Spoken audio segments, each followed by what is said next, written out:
tu justa medida, donde lo quieres, cómo lo quieres y al momento que lo necesitas. Vive la experiencia en Galenus Online desde cualquier dispositivo electrónico como tu computador portátil, celular o tablet. Síguenos en nuestras redes sociales a través de Instagram y de Facebook, donde podrás recibir cápsulas informativas, actualizaciones permanentes, compartir información académica, fotografías, mensajes, recomendaciones e información de interés. Suscríbete hoy en nuestra plataforma www.galenusonline.com y sé parte de los más de 8.000 profesionales de la salud que hablamos un mismo idioma y compartimos una misma pasión. Galenus Online, la plataforma para todos, para los doctores, los estudiantes y para los que amamos la vida saludable.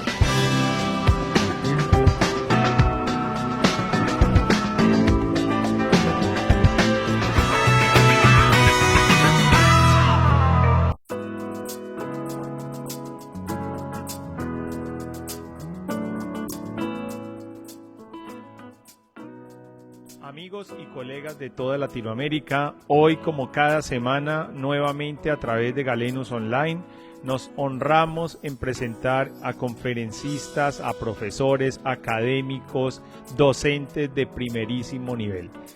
El día de hoy tenemos el honor de recibir en Colombia a nuestro colega y amigo ecuatoriano, el doctor José Luis Piteri García. El doctor José Luis, a pesar de su corta edad, es odontólogo de la Universidad Central del Ecuador, es cirujano oral de la misma universidad y actualmente es residente de cuarto año de cirugía maxilofacial. El doctor José Luis ha sido conferencista nacional e internacional de importantes empresas del sector de la salud. Adicionalmente ha sido profesor en nuestro hermano país Ecuador y el día de hoy nos trae una interesantísima conferencia de gran utilidad para todos los clínicos en odontología y en medicina. El doctor José Luis nos presentará su conferencia Manejo del trauma dentoalveolar, enfocado en la visión tanto para el profesional médico como para el profesional odontológico.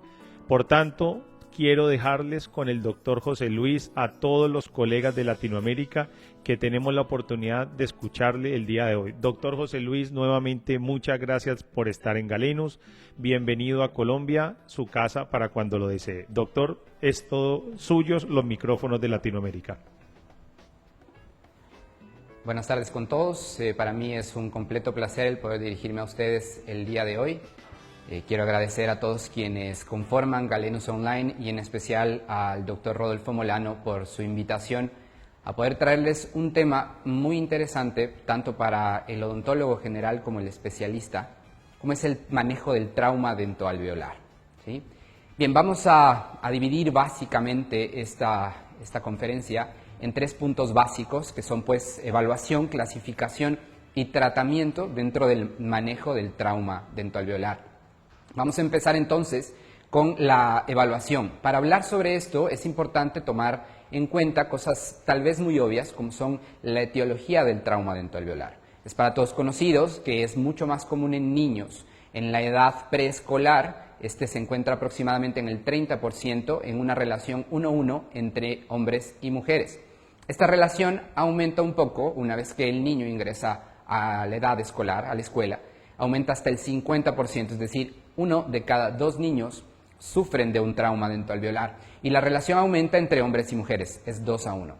Existen otro tipo de personas que también se encuentran susceptibles a sufrir traumas dentoalveolares sin importar su edad o su género.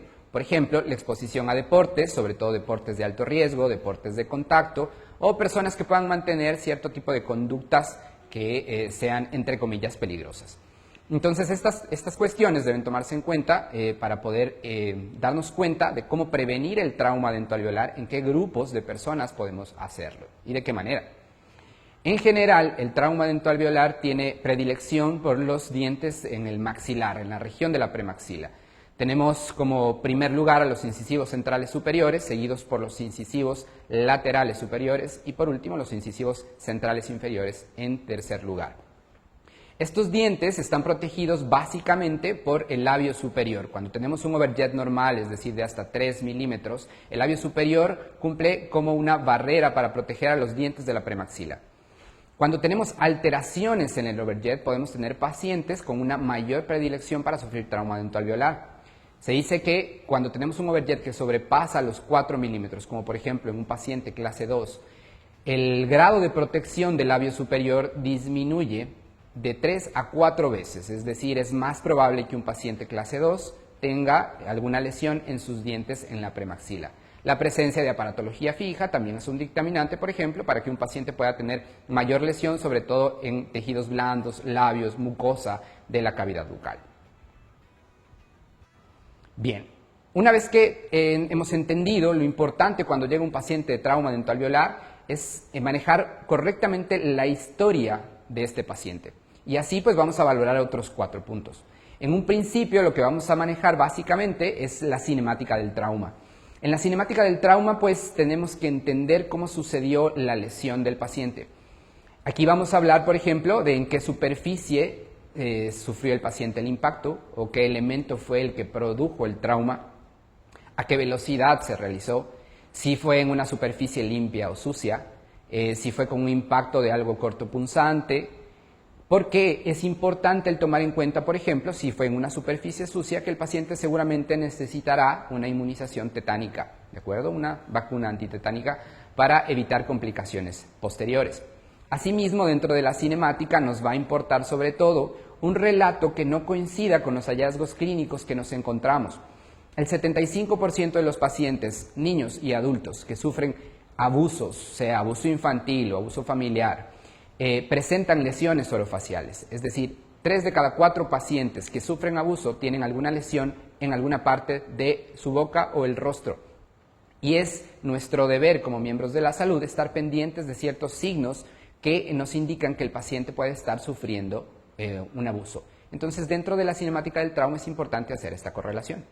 Como segundo punto, vamos a indagar sobre el tiempo que ha transcurrido una vez que sufrió el paciente el trauma. Esto es importante debido a que, sobre todo en avulsiones dentales, sobrepasados los 60 minutos después de haber sufrido el trauma, cuando el diente no ha sido transportado de la forma correcta, el pronóstico del resultado del tratamiento baja muchísimo, es bastante malo.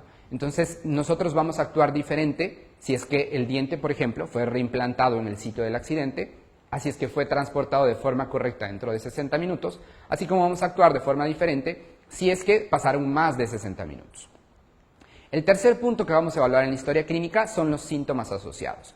Sobre todo nos vamos a enfocar en síntomas neurológicos que nos puedan sugerir la presencia de trauma cráneoencefálico en el paciente. ¿Cuáles son estos? Vómito en proyectil, ¿sí? El segundo es pérdida de la conciencia. El niño, el paciente, sufre el trauma, pierde la conciencia. El tercero es alteraciones de los estados de conciencia. El paciente se encuentra obnubilado, desorientado en tiempo, espacio, persona. Estos nos van a indicar que pues, podemos tener una lesión cráneoencefálica.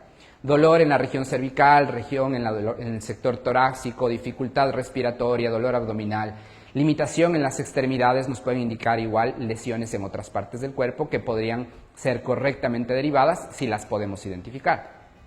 Como cuarto punto hablaremos sobre los síntomas dentales. Dentro de los síntomas dentales, pues básicamente evaluaremos primero si es que hay dolor dental específico sin necesidad de un estímulo en alguna zona de la boca. Esto que nos puede indicar, pues que hay la probabilidad de exposición pulpar directa al medio oral.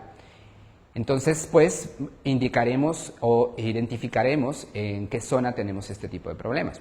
Dolor, por ejemplo, que se agudiza o se presenta solamente a la presión o a la masticación. Podemos estar frente a una concusión dental, ¿sí? Entonces, cierto tipo de características muy específicas dentales nos van a guiar o dar una idea sin necesidad de examinar al paciente. Mientras, no sé, el familiar nos llama por teléfono a contarnos que sufrió un accidente, nos puede dar una idea de qué puede estar sufriendo el niño o el paciente y atenderlo o derivarlo de forma correcta. Recordemos también que hay que considerar otros elementos dentro de la valoración de la historia clínica, como por ejemplo antecedentes patológicos personales, quirúrgicos, familiares de importancia, así como alergias. Bien, Una vez que hemos realizado la historia clínica y tenemos ya una idea de estos 4 puntos, vamos a dividir la evaluación o la examinación en 2 puntos: clínicos y radiográficos. Para la evaluación clínica, para todos pues odontólogos, es evidente y muy fácil el realizar la evaluación intraoral. Pero en ocasiones dejamos un poco de lado la parte extraoral y es muy importante el que valoremos de forma correcta la región extraoral, porque nos permite identificar otro tipo de lesiones.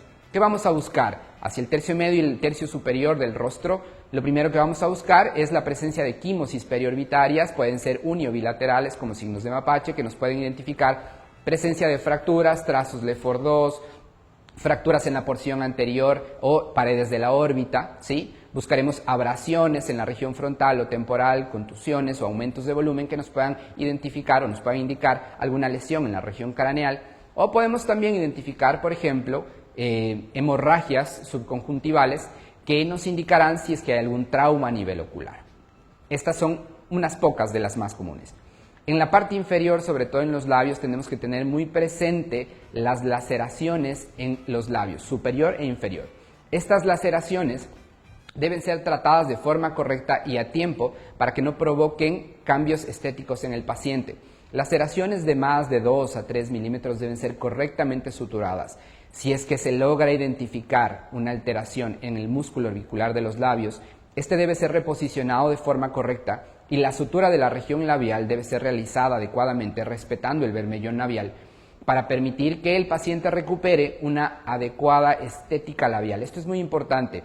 Suele ser común que las laceraciones son obviadas y luego el paciente sufre de alteraciones en las cuales hay una invaginación en la región labial, sobre todo cuando no se respeta la línea del bermellón. Debemos tener pendientes también equimosis en el tercio inferior, sobre todo en la región mandibular, en la región sinficiaria. Si tenemos una equimosis o un signo de contusión en la región mentoniana, es importante el revisar cómo se encuentran los cóndilos, bilateralmente revisar los cóndilos mandibulares, porque un golpe en la región central de la mandíbula puede producir fractura bilateral condilar. En ocasiones en los niños no son bien diagnosticadas y puede llevar después a que el niño sufra una anquilosis. Entonces es muy importante el poder identificar rápidamente este tipo de lesiones. Igualmente, equimosis o signos de contusión en el cuerpo mandibular tienen que darnos una idea de que pueden haber fracturas contralaterales, es decir, una contusión en el lado derecho del cuerpo mandibular puede producir una fractura en el ángulo de la rama contralateral del lado izquierdo. Entonces, estas cosas tienen que ser correctamente evaluadas. Para la examinación radiográfica, pues empezaremos básicamente con exámenes del cual estamos muy acostumbrados, radiografías periapicales y panorámicas. La única diferencia va a ser la toma. En la radiografía periapical va a ser completamente perpendicular al órgano dental que queremos evaluar, a 90 grados, y se deben realizar al menos 2 tomas para cada órgano dental evaluado. Una toma ortorradial y una toma disto o mesiorradial. Esto nos permitirá evaluar de forma correcta el órgano y así evitar tal vez desestimar cierto tipo de imágenes que nos puedan sugerir una fractura, ¿sí? Es importante tomar en cuenta que la radiografía panorámica nos va a permitir sobre todo evaluar el cuerpo mandibular y una posible fractura en su extensión, pero no es el examen adecuado para realizar un diagnóstico de trauma dentoalveolar. En la actualidad, y debido a la facilidad que tenemos del manejo de tomografías con BIM sobre todo, el manejo de tomografía axial computarizada y de tomografía con BIM se convierte entonces en el gold estándar para el manejo del trauma dentoalveolar. En caso de que fuera posible el tomar una de estas imágenes, sería la mejor opción para así poder evaluar de forma correcta todos los órganos dentales y cada trazo a estudiar. Es importante algo que en ocasiones se pasa por alto. Cuando nosotros tenemos un paciente de trauma dentoalveolar y llega a la clínica, una vez que hemos pasado la historia clínica e iniciamos el examen, tenemos que contar todos los órganos dentales y asegurarnos que o estén en boca o estén transportados de alguna forma. Si es que nosotros encontramos un órgano dental, más bien dicho, no lo encontramos, ¿sí? Que no sabe el paciente qué pasó, no sabe si en el sitio del trauma se perdió, lo primero que tenemos que enviar es una radiografía anteroposterior de tórax, porque hasta que no se demuestre lo contrario, el paciente pudo haber broncoaspirado el órgano dental. Como podemos ver aquí, tenemos justo en la porción central un órgano dental broncoaspirado, posterior una avulsión dentaria. Lo mismo puede pasar, por ejemplo, con fragmentos dentales que pueden desplazarse a la región de las mejillas o labios, y es por eso también adecuado el evaluar correctamente las laceraciones que podamos encontrar y, en caso de sospechar de desplazamientos, realizar radiografías de tejidos blandos que nos permitan evidenciar si hay desplazamientos dentales a otras zonas de la cavidad o del sistema estomatognático. Bien, ahora vamos a hablar sobre la clasificación del trauma dentoalveolar. Pero para hablar sobre clasificación de trauma dentoalveolar debemos primero tomar en cuenta o recordar algo que para todos es bastante obvio, que es la estructura dental. La clasificación realizada por Andreasen, que es una modificación de la Organización Mundial de la Salud, es una clasificación que básicamente hace una división dependiendo del tipo de tejido que encontramos lesionado, ¿sí? Entonces nosotros vamos a tener una clasificación en 4 puntos, ¿sí? El tejido duro o pulpa en un sector, el tejido periodontal o de soporte en otro, el hueso de soporte como tal, la región alveolar, y la encía o la mucosa oral. Entonces vamos a tener 4 grandes tópicos y en cada uno diferentes diagnósticos.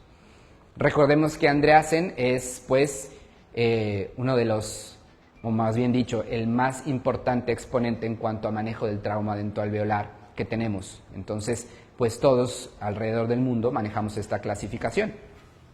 Y seguramente muchos de los diagnósticos son conocidos por todos. Entonces, dentro de la clasificación de tejidos duros y pulpa, encontramos primero la infracción dental. La infracción dental, pues básicamente son fisuras o fracturas que se limitan solamente al esmalte, sin lesionar la dentina ni la cámara pulpar u otro tejido. Después tenemos las fracturas coronales no complicadas. Estas fracturas coronales no complicadas se limitan solo a la estructura de la corona, al segmento coronal, pero no alcanzan la cámara pulpar ni el conducto radicular en ningún punto, ¿sí? Luego tenemos las fracturas coronales complicadas. Son aquellas fracturas en las cuales se produce una fractura de la corona, pero esta alcanza la cámara pulpar. La siguiente clasificación es una fractura coronoradicular no complicada. Es una fractura que abarca la corona, una porción de la raíz en cualquiera de sus tercios, pero no alcanza en ningún punto la cámara pulpar o el conducto radicular. Luego tenemos la fractura coronoradicular complicada, pues básicamente lo mismo, corona y raíz, pero atraviesan la cámara pulpar o el conducto radicular. Y por último tenemos la fractura radicular, que puede ser en cualquiera de sus tercios, ¿sí? Puede estar en el tercio apical, en el tercio medio o hacia la región cervical. Esto es importante también, luego vamos a hablar sobre el tratamiento. Cambia mucho dependiendo de dónde tenemos el tipo de fractura, ¿sí? Dentro del tejido periodontal, la primera es la concusión. Esta es una lesión solamente del ligamento periodontal, no causa movilidad del órgano dental, ¿sí? Y normalmente no causa sangrado. Es un tipo de lesión en la cual el diagnóstico se da porque el paciente tiene sensibilidad a la presión en el diente, pero este no tiene una movilidad anormal y no sangra. El siguiente es la subluxación. Aquí encontramos una movilidad un poco mayor, ¿sí? El paciente normalmente tiene sangrado crevicular, pero no hay extrusión, ni lateralidad, ni intrusión, ni movimiento dental, ¿de acuerdo? Hacia otros sitios. La siguiente es la luxación intrusiva. La luxación intrusiva se produce cuando hay un impacto que produce un ingreso del diente en el hueso alveolar. Este es uno de los diagnósticos un poco complicados de tratar y que tienen un poco de controversia en qué es lo que podemos hacer. Ya vamos a hablar más adelante al respecto. Lo siguiente es la luxación extrusiva. Es un desplazamiento hacia la parte externa del alveolo, produciendo una salida del diente, pero sin llegar a ser una avulsión total del diente, ¿de acuerdo? Luego tenemos las luxaciones laterales, que bien pueden ser hacia el sector mesialo-distal o anteroposteriores, es decir, vestíbulo-palatinas o linguales, ¿de acuerdo? Normalmente están asociadas a fracturas alveolares, que ya hablaremos luego. Luego tenemos la fractura radicular retenida, es decir, hay una pérdida total de la corona, ¿sí? La corona se pierde totalmente y solo tenemos la raíz. Y por último tenemos la avulsión dental, es decir, la salida completa del órgano dental del alveolo dentario. Dentro de las fracturas del hueso de soporte, la primera es la conminución alveolar. Es súper importante no confundirla con otros grados de conminución, por ejemplo, fractura conminuta del cuerpo mandibular. Es una conminución solamente de la cortical alveolar, ¿de acuerdo? es un poco complicada de diagnosticar en verdad. La fractura de pared alveolar, en cambio, limita solamente a una de las paredes, sea la pared vestibular o la pared palatina o lingual del órgano dental. Tenemos después las fracturas del proceso alveolar. Estas fracturas del proceso alveolar pueden ser de dos tipos. Puede ser una fractura que involucra el órgano dental, es decir, que fractura todo el proceso alveolar, de vestibular a palatino, y aparte de esto, pasa por el órgano dental produciendo también una fractura del órgano dental, o puede ser pura solamente del segmento alveolar. Y por último, tenemos dentro de esta clasificación las fracturas maxilares o mandibulares asociadas o no a fracturas dentro del territorio dentoalveolar, es decir, hueso alveolar, órgano dental, ligamento periodontal, hueso de soporte.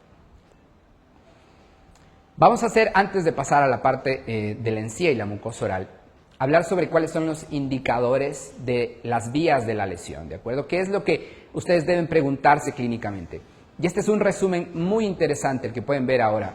Es muy interesante debido a que nos permite, en verdad, guiarnos, es un indicador de guía para saber cuál es el diagnóstico que nos encontramos cuando tenemos un paciente. Entonces, lo primero que yo debo preguntarme es si es que hay desplazamiento total fuera del alveolo.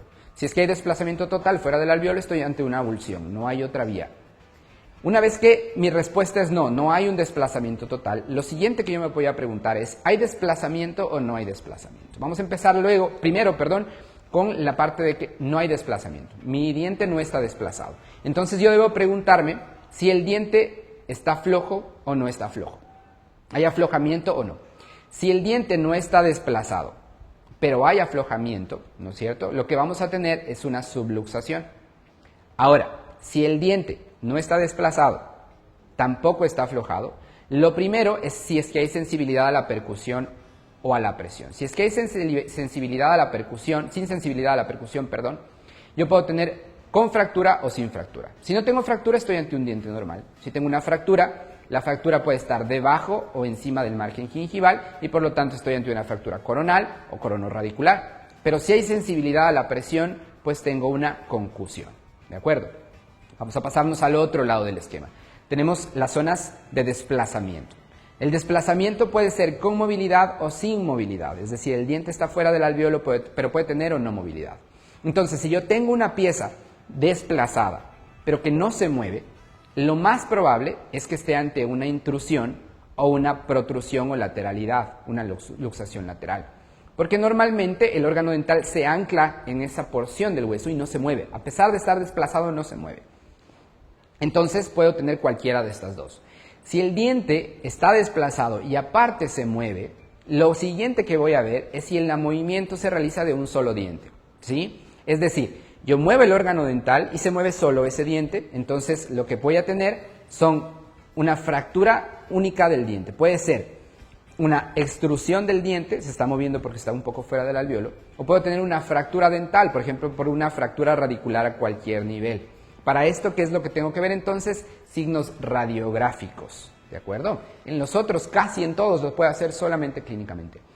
Y si es que todos los dientes se mueven en un segmento, es decir, yo tomo un solo diente y lo muevo, y eso produce un movimiento en segmento, lo que tengo enfrente es una fractura alveolar, de un segmento alveolar o una fractura completa, de maxilar o mandíbula. Por ejemplo, en una fractura de foro 1 vamos a tener una prueba de pinzas positiva, ¿sí? Sujetamos la frente del paciente, colocamos nuestros dedos, pulgar y el dedo índice en la región vestibular y palatina, sujetamos la premaxila y la movemos. Si todo el segmento se mueve, yo puedo identificar fracturas de tipo LEFOR 1, LEFOR 2 o incluso LEFOR 3, solamente con una prueba de pinzas. ¿De acuerdo? Bien, entonces ese es un cuadro muy útil, en verdad, tenerlo siempre presente. Dentro de la clasificación de encía o mucosa oral, tenemos básicamente tres divisiones. Podemos tener laceraciones, podemos tener abrasiones y podemos tener contusiones en cualquiera de estos tejidos, sea en la encía, queratinizada o no, y la mucosa alveolar libre o mucosa oral, ¿de acuerdo? Bien, entonces una vez que hemos hecho un rápido resumen de qué es lo que hacemos clínicamente con la evaluación del paciente, qué vamos a observar, cuáles son las vías patológicas que vamos a encontrar en el trauma dentalveolar, pues hablaremos sobre el tratamiento del trauma dentalveolar. En esta parte, pues, para hacerlo lo más específica posible, voy a enfocarme en 4 puntos, sobre el tratamiento. Luxaciones, avulsiones, fracturas radiculares y fracturas alveolares. Obviamos las fracturas coronales porque, pues bueno, son parte del manejo de rehabilitación y pues el odontólogo general normalmente está habituado al manejo de este tipo, ¿sí? Entonces vamos a empezar con el tratamiento dentoalveolar. Lo primero que llega a la mente de la gente cuando habla sobre tratamiento dentoalveolar es el uso de splints, ¿no es cierto?, de férulas. Y la pregunta es, pues, ¿qué férula uso? ¿Cuándo uso una férula? ¿Cuánto tiempo ferulizo? Entonces vamos a ver cuál es el tratamiento adecuado en trauma dentoalveolar y en cada diagnóstico. Lo primero que vamos a hablar es sobre luxaciones. Las primeras 3 luxaciones, o dentro de la clasificación de luxaciones, vamos a tener concusiones, subluxaciones y extrusiones. Cuando tengo una concusión, como habíamos visto, no hay desplazamiento, no hay movilidad, pero hay sensibilidad a la percusión. Radiográficamente yo no voy a ver ningún cambio. ¿Utilizo un splint? No. Lo único que tengo que hacer es un chequeo de vitalidad pulpar a 1 año, seguimiento de 1 año, chequear que no haya signos clínicos de degeneración pulpar. Y en este punto quiero hacer un acápite muy especial en lo que significa valoración de la vitalidad pulpar en trauma dentoalveolar. Normalmente estamos acostumbrados, o en la actualidad se utiliza mucho un vitalómetro pulpar, por ejemplo. Pero ¿cuál es el problema? En trauma dentoalveolar nosotros podemos encontrar falsos negativos al momento de manejar un vitalómetro pulpar, porque eléctricamente no puede haber transmisión en la región de la pulpa, pero podemos tener vascularidad, es decir, podemos tener una pulpa viva aún. ¿Cuál sería entonces el examen más adecuado para valorar correctamente? Pues sería un ecodoppler dental, que es solamente del órgano dental, pero es muy utópico. Entonces, pues tenemos que estar pendientes de signos clínicos y radiográficos que nos indiquen que hay degeneración pulpar. ¿Cuáles son estos? Cambios de coloración y lesiones periapicales. Esto es lo más importante. Ensanchamiento del desmorrizodonto o del ligamento periodontal y presencia o aparecimiento de lesiones periapicales en el examen radiográfico. Bien, entonces seguimos. En la subluxación tengo una movilidad, no hay una movilidad marcada, sino no hay desplazamiento, la movilidad es más de lo normal, pero no se ha salido del alveolo, hay un sangrado clavicular. En la parte radicular no voy a tener nuevamente ningún cambio. Aquí en el adulto yo puedo manejar un splint, ¿de acuerdo? Un splint flexible por 2 semanas, más que nada por confort del paciente, ¿sí? Pero en un niño yo no coloco un splint, es decir, en dentición primaria, decidua, no voy a colocar un splint cuando tengo un diagnóstico de subluxación. En un adulto lo puedo realizar máximo por 2 semanas y solamente por un hecho de confort más que nada. Cuando yo tengo una extrusión dental, es decir, tengo una salida del alveolo, pero sin una salida total del alveolo, yo tengo una movilidad, el diente está desplazado levemente fuera del alveolo. Radiográficamente, ¿qué voy a encontrar? Un aumento del espacio periodontal, voy a tener un aumento del espacio periodontal, ¿sí? Y el tratamiento, pues básicamente va a ser reposicionar solamente con presión digital leve dentro del alveolo, un splint flexible por 2 semanas y verificar cambios sugestivos de necrosis. En caso de darse casos sugestivos de necrosis, lo que debo hacer enseguida es tratamiento de conducto, tratamiento de conductos radiculares. Doctor José Luis, Claro. pues yo quisiera hacer una pequeña pausa porque se nos van a acumular un poco preguntas y felicitaciones que nos envían desde diferentes partes respecto a su conferencia, doctor. Entonces, muchísimas gracias. Si usted me lo permite, doctor José Luis, voy a aprovechar para leer algunas de estas, doctor. Claro, con gusto. La doctora Gloria Montoya desde Ibagué, Colombia, le manda saludos. Igualmente, saludos. Igualmente desde la ciudad de Bogotá. Le mandan a decir, interesante conferencia para saber más cada día nuestra experiencia clínica.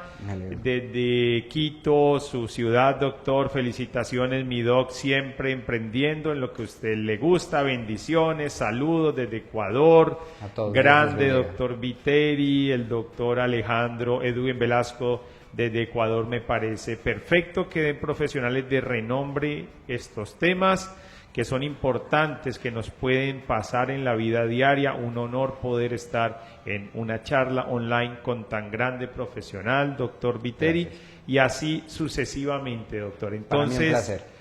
Creo que voy a pasar algunas preguntas porque claro, no nos va a dar el tiempo para tan merecidas felicitaciones, doctor José Luis. Con todo el placer. El doctor Camilo Payés pregunta, en el caso de una paciente de 30 años de edad quien tuvo una abulsión dental sin antecedentes sistémicos y radiográficamente no existe fractura del segmento alveolar, ¿qué tipo de férula recomendaría y por qué, doctor? Rodolfo, discúlpame que te moleste. Me dijiste que había una abulsión sin fractura. Radiográfica, no existe fractura del segmento alveolar quien tuvo una abulsión dental, exactamente. Ya, perfecto. Vamos a hablar más adelante sobre el tratamiento de abulsión, pero suponiendo que todo fue color de rosa y pues tuvimos un correcto transporte en un medio adecuado, el paciente llegó o se reimplantó adecuadamente. El tiempo de la férula, primero es una férula flexible, ¿sí? Van a ver que en casi todos, el 90% de los casos, las férulas que usamos son férulas flexibles. El diagnóstico en abulsión indica que solamente la férula debe mantenerse por 10 días. En el 2002 la indicación era 4 semanas. Para el 2007 cambió y eran aproximadamente 2 semanas, de 2 a 4 semanas. La indicación ahora, por ejemplo, en el último libro de Andreasen del 2019, la indicación es apenas de 10 días. En 10 días nosotros debemos retirar la férula en un caso de abulsión. Excelente, doctor. La doctora Elsa Mosquera pregunta, ¿es conveniente o recomendable realizar control radiográfico ante cualquier tipo de trauma que se presente y cuándo es el momento, en qué momento se debe tomar esta radiografía? Esa es una muy buena pregunta.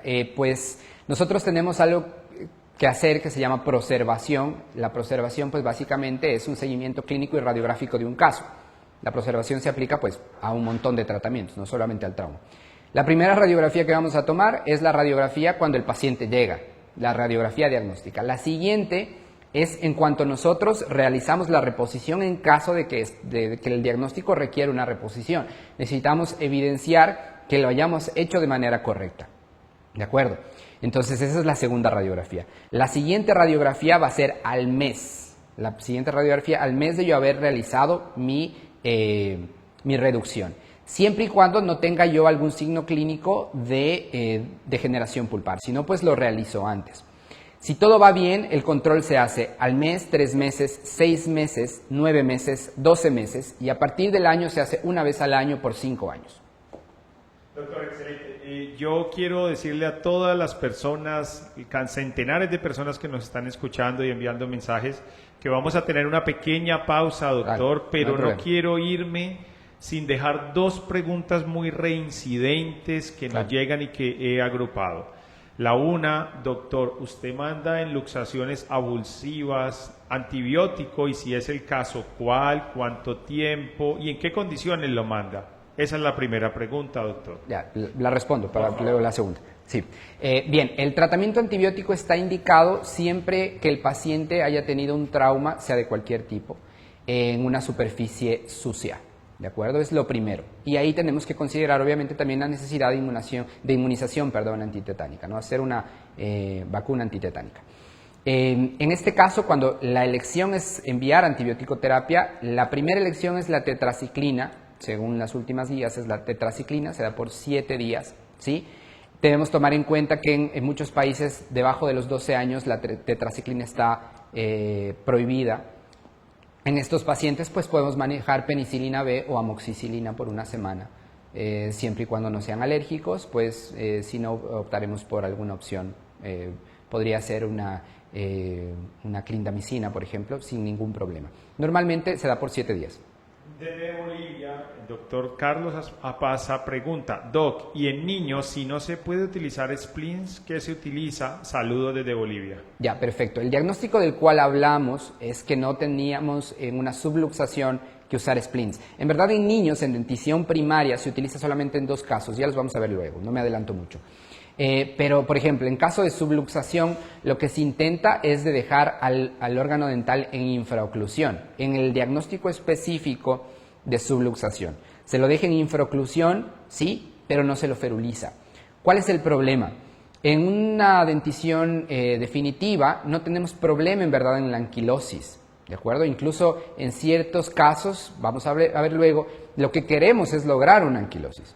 Pero en la dentición primaria, en la dentición decidua, no queremos lograr una anquilosis, no podemos. Entonces debemos mantener una movilidad fisiológica del diente siempre que sea posible. Es preferible perder el diente primario, ¿sí? A fijarlo o tener una férula.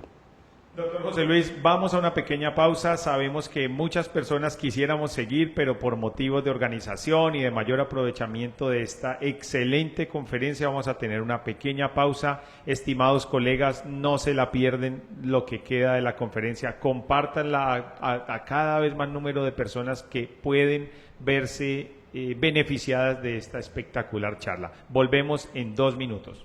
Muchísimas gracias.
Ecuatoriano, doctor José Luis Viteri. José Luis, te voy a tener una pregunta para que continúes con tu conferencia.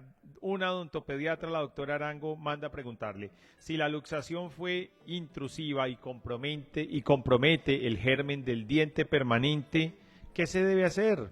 Antibióticos, extracción, exactamente, doctor. Extracción. En la dentición primaria, nuestro objetivo principal es justamente el preservar el folículo dental del diente definitivo.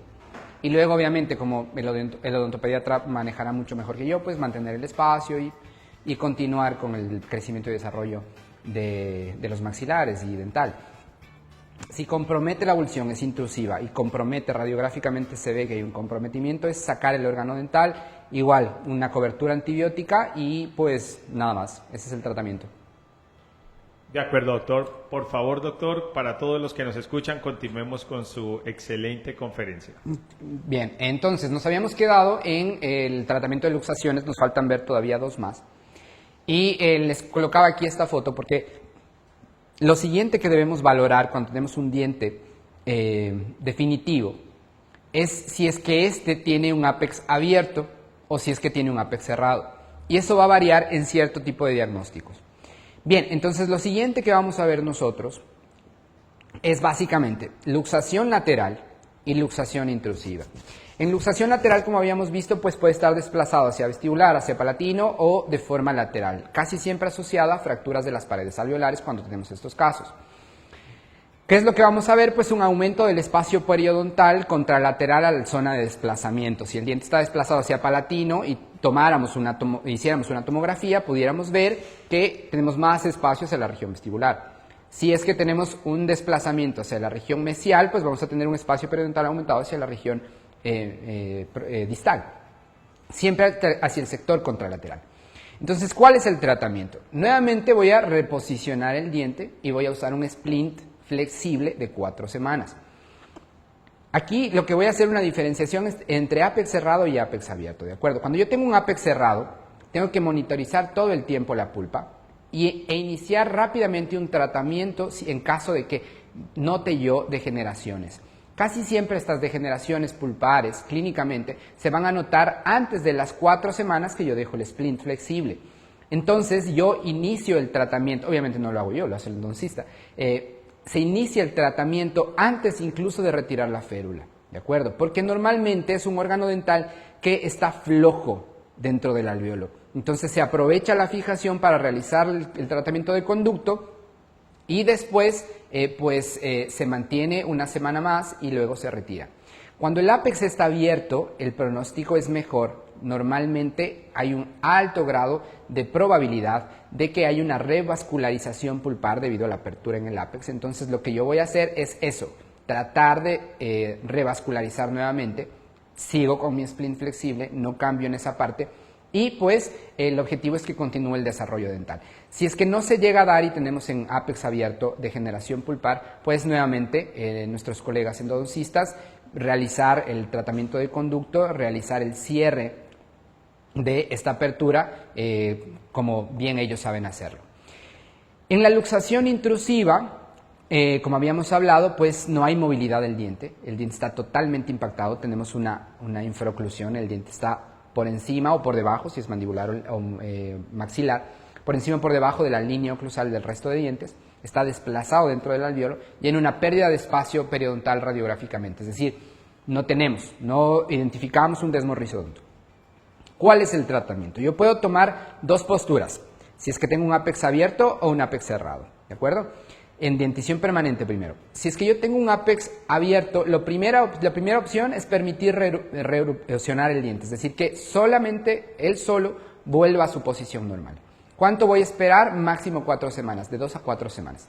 Si yo no veo una reerupción dental, lo que tengo que hacer es o reposición quirúrgica inmediata o una rápida extrusión mediante ortodoncia, ¿de acuerdo? Entonces el ortodoncista hace una extrusión rápida, máximo a las 4 semanas de sufrido el accidente, o quirúrgicamente se lo reposiciona. Si se reposiciona quirúrgicamente, la opción nuevamente una férula flexible de 4 semanas. Ahora, si yo tengo un ápex cerrado, el mismo caso, dentición dentición definitiva, y yo tengo un ápex cerrado, lo primero igual, permitir la erupción del órgano dental por sí solo. Pero aquí espero menos tiempo, espero máximo 3 semanas, de 2 a 3 semanas. Si a la segunda semana yo no veo una correcta erupción dental, es decir, que vuelve a su sitio normal, lo siguiente es una rápida extrusión de ortodoncia o una extrusión quirúrgica, es decir, manual. Si la hago quirúrgica, la diferencia es que mi férula va a durar más tiempo, sigue siendo una férula flexible, pero va a durar de 6 a 8 semanas. Esta es una de las férulas que más tiempo dura. Entonces, nuevamente, luxación intrusiva, dentición definitiva. Tengo un ápex cerrado, ¿sí? Y lo reposicioné quirúrgicamente de 6 a 8 semanas mi splint.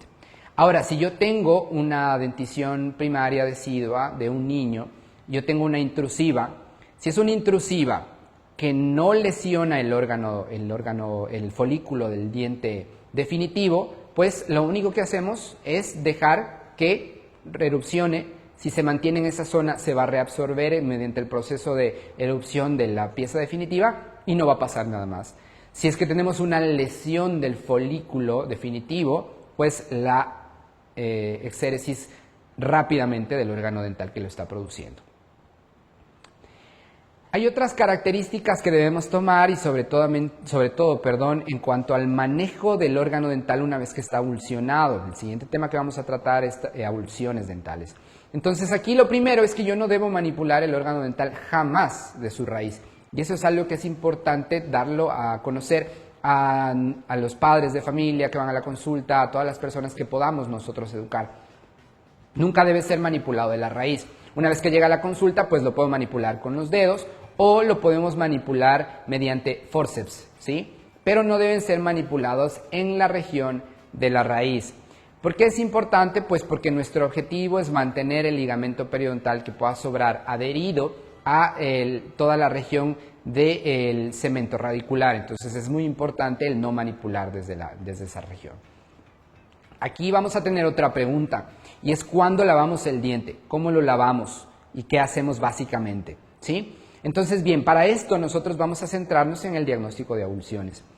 Lo primero es que tenemos una avulsión que fue reposicionada correctamente en el sitio de la lesión, que es el mejor cuadro que podemos tener. Para esto, primero, la persona que realizó la reposición, ¿sí? Lo primero que uno debe hacer, porque normalmente cuando sucede un trauma uno no tiene muchas cosas, es lavar en agua de grifo 10 segundos, ¿sí? Máximo 10 segundos. En un chorro de grifo se lava sujetando solo de la corona con cuidado para que no se caiga y se reposiciona con presión digital, nada más. En cuanto llegue el paciente a la consulta, un control radiográfico, ¿sí? No retiramos el órgano dental de la posición en la que esté, no lo retiramos, ¿sí? El splint flexible va a durar, como habíamos hablado, para todas las abulsiones, 10 días. Debemos considerar que casi siempre en una abulsión el órgano dental cae, puede caer a una superficie sucia y pues valorar la necesidad de una inmunización tetánica. Suturar todas las laceraciones que encontremos, valorarlas. El antibiótico sistémico que ya habíamos hablado en la respuesta que respondí hace un segundo, pues básicamente la primera opción tetraciclina, en niños menores de 12 años no voy a dar tetraciclina. Si tengo algún problema con el consumo por parte del paciente, pues entonces una penicilina B, según el indicador. Ahora en Latinoamérica hay un poco de controversia porque a veces la penicilina B pues ya no va mucho en nuestros pacientes latinoamericanos, son resistentes. Entonces iniciar al menos con una amoxicilina sola, es decir, sin necesidad de asociación a un inhibidor beta-lactámico. Iniciar tratamientos de conducto en ápex cerrado dentro de los 7 a 10 primeros días. Esto es importante, es decir, el paciente llegó con el órgano reinsertado, yo le coloco al splint y máximo en 7 a 10 días ese órgano dental, si tiene ápex cerrado, tiene que mantener endodoncia enseguida, ¿sí? No hay que esperar signos de degeneración pulpar. Los dientes con APEC abierto, pues nuevamente monitorizados para ver cómo evolucionan en cuanto a la posible o no revascularización de la zona. El siguiente cuadro que tenemos es que el diente fue transportado de forma correcta. Es decir, el diente salió de su alveolo, pero la persona que lo recupera los transporta de forma correcta. Y aquí es importante también nuevamente el instruir al personal de salud incluso y a los familiares, a quienes puedan tener familiares que son niños sobre todo, recuerden que 1 de cada 2 sufre un accidente. ¿En qué se debe transportar? La solución ideal es algo que se llama como solución equilibrada de Hank, ¿sí? Pero es muy difícil de conseguir, en mi país no se consigue, conversaba con Rodolfo, en Colombia tampoco. Lo siguiente que suele estar mucho más a la mano es la leche. Es el siguiente transporte más fácil de conseguir, ¿sí? Y si no, lo siguiente es la saliva, ¿de acuerdo? Que también es fácil de conseguir. Pues por último, sobre todo en pacientes muy pequeños, no podemos pedirle que transporte el diente dentro de su boca porque se lo puede tragar. Entonces le pedimos que escupa en un vasito, ¿sí? Y dejamos el diente dentro de la saliva. Lo importante en este punto es que no debemos transportar el órgano dental nunca en agua, en ningún tipo de agua, ni agua embotellada, ni agua del grifo, para absolutamente nada. Y no debe ser transportado tampoco en soluciones hipertónicas, es decir, de una concentración muy elevada. Entonces, bien, lo transportaron de forma correcta, llegó a nuestra consulta en menos de 60 minutos. ¿Qué hago? Lo primero es limpiar la superficie contaminada con suero. Lo que hago es un rinse lavado a presión con una jeringa y suero, sujetando solo de la corona, y voy a limpiar la porción radicular. ¿Sí? Es importante el evitar el tratar de manipular con algún instrumento la región. Entonces todo lo que yo vea macroscópicamente en la raíz va a ser limpiado. Una vez que yo tenga limpio, lo que voy a hacer es remover el coágulo del alveolo, el coágulo formado. Normalmente se le retira solamente con un lavado, igual con suero fisiológico. Lo siguiente es revisar los márgenes del alveolo. En caso de que haya algún desplazamiento de la fractura, lo que voy a hacer es con un instrumento reposicionar desde la porción interna y con ayuda de los dedos nuevamente las paredes alveolares.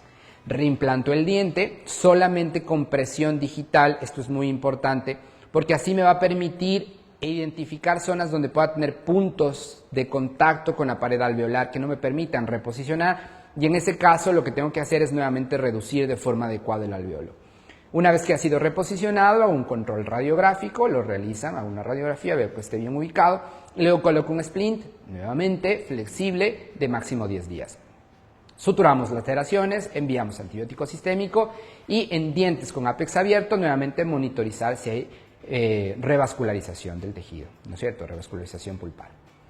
¿Cuándo limpio el diente? ¿Cuándo ya me meto con la raíz? ¿Cuándo es el momento adecuado pues de limpiar mecánicamente la raíz? Es cuando hemos tenido ya un cuadro desfavorable, es decir, el tiempo que transcurrió es más de 60 minutos o la solución no fue la adecuada de transporte, incluso si son menos de 60 minutos. pero la solución de transporte no fue adecuada, tengo que limpiar el órgano dental. Entonces, primero debo limpiar toda la región apical con una gasa, limpiar todo el tejido necrótico. En caso de ser necesario, usaremos un bisturí para limpiar toda la región.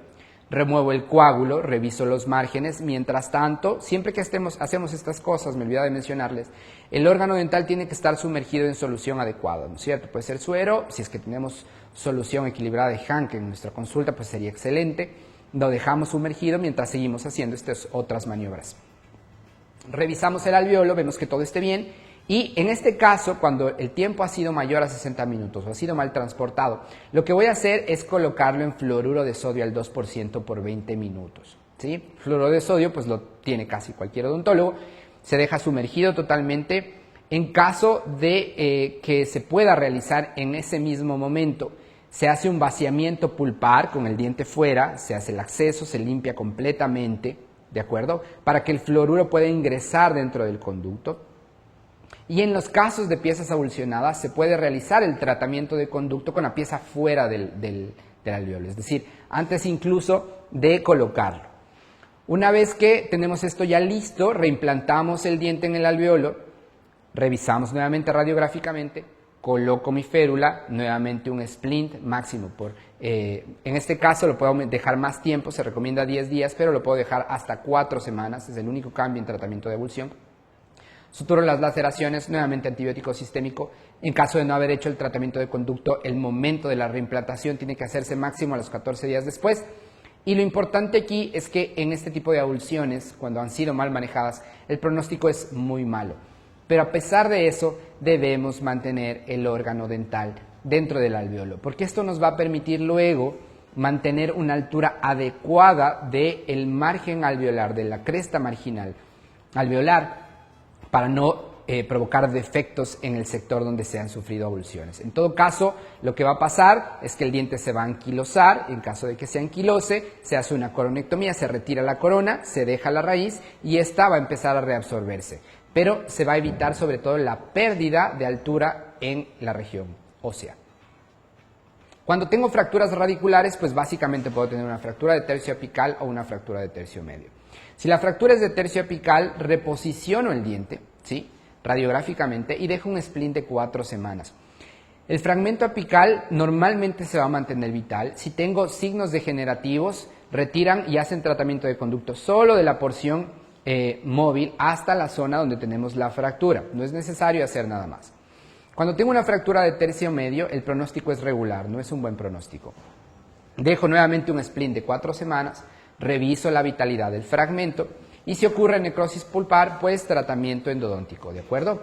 Es importante aquí que el único diagnóstico dentro de los que hemos visto nosotros es que vamos a ferulizar la corona si está desplazada en niños, ¿de acuerdo? Pero es el único diagnóstico.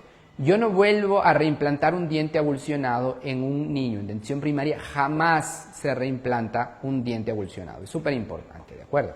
Bien, cuando tengo fracturas radiculares del tercio cervical, es decir, mucho más abajo, la porción coronal es móvil, el pronóstico es malo y pues básicamente aquí es el único diagnóstico en el cual yo voy a utilizar un splint rígido por 4 semanas. Reposiciono la corona y mantengo un splint rígido por ese tiempo. Y el protocolo sigue igual, ¿de acuerdo? Muy bien. Entre las fracturas dentoalveolares, ya solamente del sector alveolar, pues básicamente voy a tener una movilidad total del segmento, los signos clínicos que habíamos hablado, reposiciono, suturo y mantengo un splint flexible por 4 semanas, ¿sí?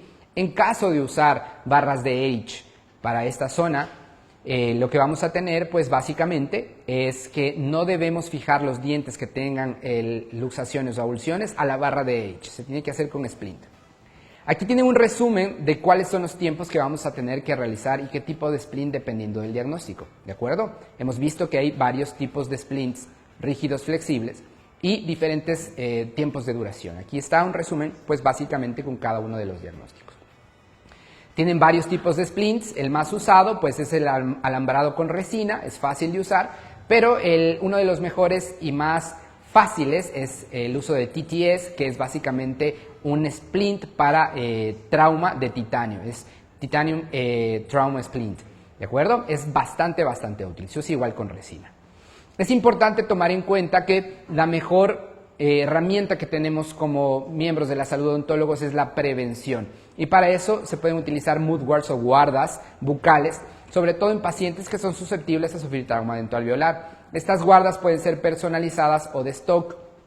Es siempre preferible el uso de personalizadas, ¿de acuerdo? Se puede utilizar mediante un rehabilitador, las realiza bastante bien, ¿sí? Por último, nada más mencionarles cuáles son las referencias que ustedes tienen a la mano más útiles. Pues tienen el IADT, que es pues el gold estándar en manejo, es el mejor instituto en el cual ustedes pueden basar su tratamiento de trauma dentoalveolar. De forma gratuita pueden acceder a la AO, a la Asociación de Osteosíntesis, y en UpToDate también, a pesar de ser una opción pago, van a tener siempre información actualizada. Ustedes tienen aquí dos aplicaciones bastante útiles para el celular, rápidas de consulta. Al lado izquierdo tienen la O y al lado derecho tienen algo que se llama ToothSafe, que es de la IADT. Las dos son aplicaciones gratuitas. La primera, pues pueden entrar en internet, no necesariamente bajarse. Y como ven, es bastante fácil. Ustedes eligen el diagnóstico, incluso eligen qué síntomas presenta su paciente y les va a indicar qué tratamiento deben seguir. Tiene opciones para los padres, para los profesionales. Bastante útil, ¿de acuerdo? Para mí, en verdad, un placer total el poder haber estado con ustedes el día de hoy y pues básicamente ayudarles en todo lo que sea posible. Doctor José Luis, pues voy a hacer otro bloque de preguntas, otro bloque de felicitaciones, porque sé que el tema a todos nos interesa muchísimo. Doctor, la doctora Claudia Tamayo tiene una pregunta supremamente interesante.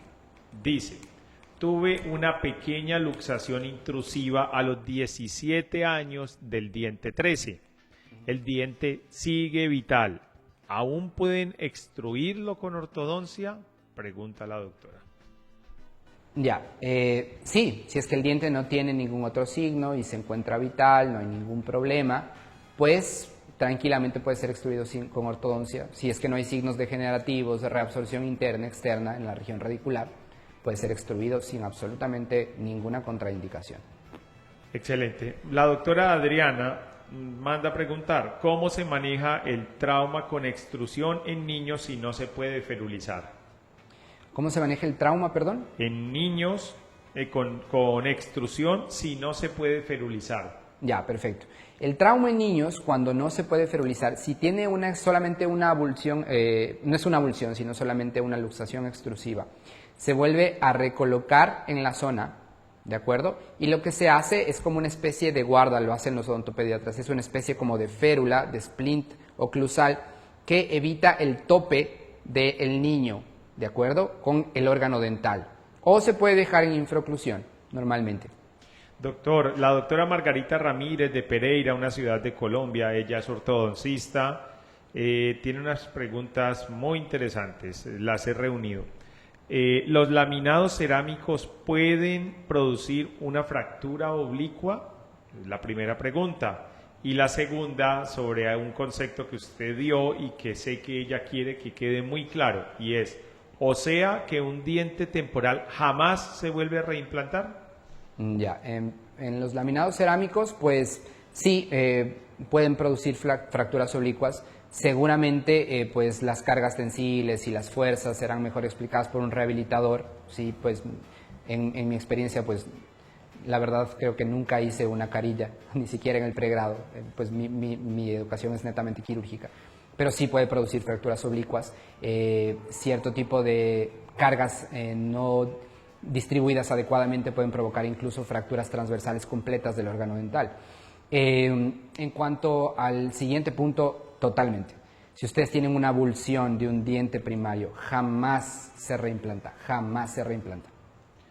La doctora Claudia Leighton de la ciudad de Medellín, ortodoncista, pregunta: ¿cuál es la conducta en dientes anquilosados?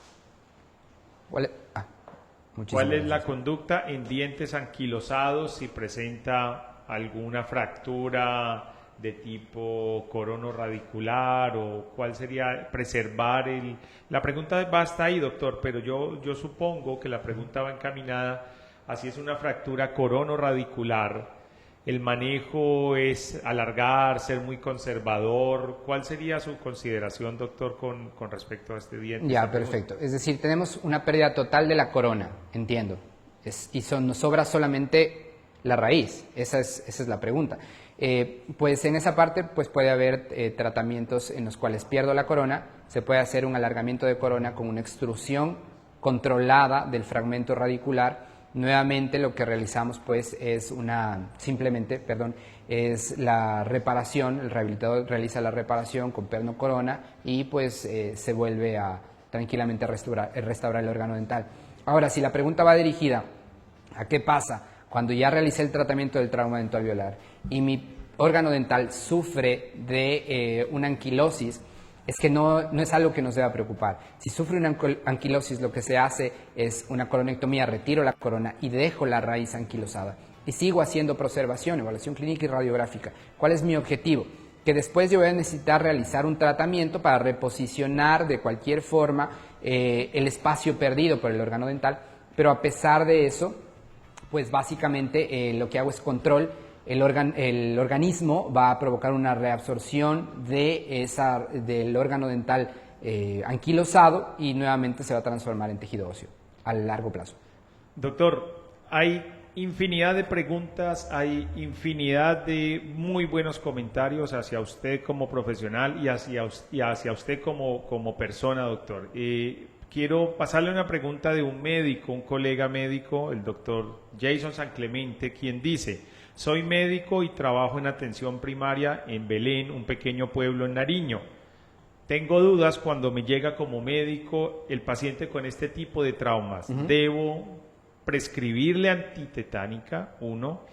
Y 2, como médico no sé de soluciones, dónde poner el diente, no lo tengo en mi consultorio de emergencia médica. ¿Qué debo hacer? ¿En qué medio debo enviar el diente al odontólogo sabiendo que no tengo de pronto las cosas que usted habló? Ya, la forma, primero en cuanto a medio de transporte, lo que más fácilmente se tiene a la mano en un centro de atención primaria es solución salina al 0,9%, puede ser una opción, si no leche fría, lo más fría posible, no congelado obviamente, pero leche fría, o si no la saliva del propio paciente, ¿no? Se le pide al paciente que escupa en un vasito y se lo manda sumergido en este vasito. En caso de un adulto que puede controlar, pues se le pide, en caso de que no quiera escupir, se le puede pedir que lo aloje en la región del carrillo, ¿sí? Al órgano dental y acuda al odontólogo. Eso en cuanto a medio de transporte. La inmunización, la antitetánica, pues está reservada básicamente a pacientes que han sufrido un trauma en una superficie sucia. Es decir, un paciente que sufrió una concusión, una fractura coronorradicular, no necesariamente necesita una inmunización antitetánica. Pero un paciente que sufre una avulsión, mientras, no sé, estaba trabajando en el campo y porque sufre una caída, se golpea con una piedra y sufre una avulsión, es probable que necesite una inmunización antitetánica. Eso obviamente debe ser valorado justamente por el personal médico, pero son estos puntos los que nos indican en caso de ser necesario o no, pues la inmunización antitetánica. Pues doctor José Luis, creo que esa última explicación nos deja a los médicos de atención primaria muy claro con nuestra conducta. Y creo que lo que dijo durante toda su conferencia fue de gran claridad para todos los odontólogos que día a día estamos en un consultorio. Doctor José Luis, por razones de tiempo, por razones de producción en BPS, donde se emite Galenus Online, tenemos que terminar, pero podríamos quedarnos el resto de la tarde y noche aprendiendo de usted. Quiero decirle a todas las personas que nos estuvieron hoy conectadas, que tuvieron la fortuna de escucharlo, quiero darles las gracias porque compartieron su presentación, porque veo en muchos grupos cerrados de egresados de universidades, gente comentando, gente entrando a aprender de usted, doctor. Entonces quiero decirle a la infinidad de odontólogos ecuatorianos que hoy nos escucharon, que están muy bien representados en usted. Ecuador muy bien representado nuevamente, doctor, a título personal y de todas las personas que lo escucharon hoy. A las cantidades de odontólogos que hoy comentaron entre ellos, que armaron grupos al respecto al tema, doctor, muchas gracias. Es un sentir de todas las personas que lo escucharon. A todas las personas que semana a semana se conectan a Galenus, y que hacen de esta plataforma una plataforma de todos, de conocimiento compartido, de escuchar colegas, amigos, expertos en un tema. Felicitaciones y nos vemos en 8 días con otro conferencista del nivel del que nos acompañó hoy, el doctor José Luis Viteri. A título personal, José Luis, felicitaciones. Muchas gracias. Excelente conferencia, excelente charla, excelente presentación. Muchas gracias por estar en Colombia, muchas gracias por haber venido a Galenus, muchas gracias por compartir tu conocimiento. Muchísimas gracias, en verdad, para mí nuevamente un total placer. Cualquier duda que haya quedado, como hablamos al principio, es un tema muy amplio, lo pueden preguntar directamente, pueden preguntarlo por Facebook, por Instagram. Para mí un placer representar a mi país, un placer poder estar aquí y poder hablar un poquito con ustedes. Para mí, en verdad, un gusto gigantesco. Muchísimas gracias a todos.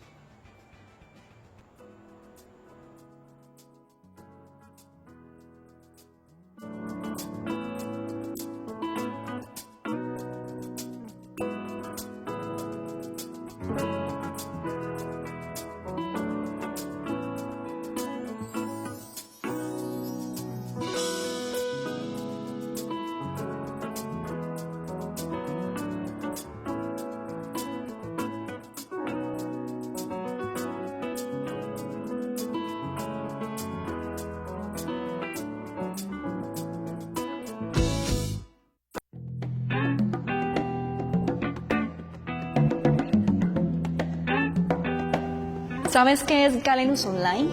Galenus Online es la plataforma de educación en salud de libre acceso y gratuita, donde podrás ver, escuchar e interactuar con los mejores conferencistas de Latinoamérica y del mundo, temas de actualidad clínica y científica.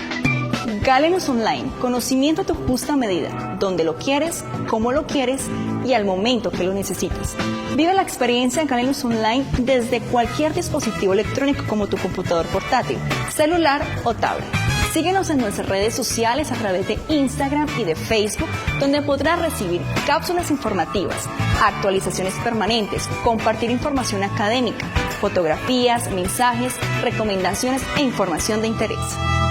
Suscríbete hoy en nuestra plataforma www.galenusonline.com y sé parte de más de 8.000 profesionales de la salud que hablamos un mismo idioma y compartimos una misma pasión. Galenus Online, la plataforma para todos, para los doctores, los estudiantes y los que aman la vida saludable.